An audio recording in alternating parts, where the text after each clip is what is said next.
আসসালামু আলাইকুম গাইস, আমি ছাদে আসলাম। অনেকদিন পর আমি ছাদে আসলাম। ছাদে কি হয়েছে আজকে দেখাবো, ছাদের গাছগুলো আপনাদেরকে দেখাবো। দেখেন আমাদের ছাদে পেঁপে গাছ দেখেন, আর ছাদের দৃশ্য দেখেন। অনেক বড় বড় পেঁপে হয়েছে দেখেন। আমার গাছে অনেক বেলাল হয়েছে, বেলালের ওজন এক একটা বেলালের ওজন হাফ কেজি।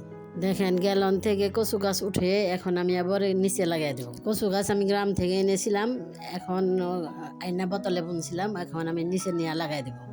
এগুলো হচ্ছে দুধ কচু। চলেন এখন অন্য গাছ দেখাই। এখানে বেলালু গাছ আছে, গাছালু গাছ আছে, অন্য অন্য দেশে আরো অন্য নাম বলে। এখানে আরো বিভিন্ন গাছ আছে, এখানে তুলসী গাছ আছে, তারপরে মশলা পাতা, বিলাতি মশলা পাতা গাছ আছে, আরো বিভিন্ন গাছ আছে, মেহেদি গাছ আছে, আপনার নয়নতারা গাছ আছে, অনেক গাছ আছে ছাদে আমার। এখানে সাজনা গাছ আছে, অদিনে সাজনা 12 মাস সাজনা ধরে আমার গাছে।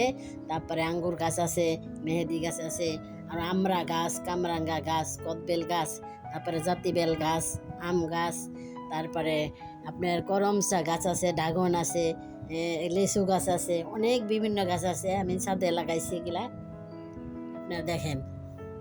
আমাদের পরিবেশনা যদি আপনাদের ভালো লাগে থাকে, লাইক দিবেন, শেয়ার করবেন, সাবস্ক্রাইব করবেন।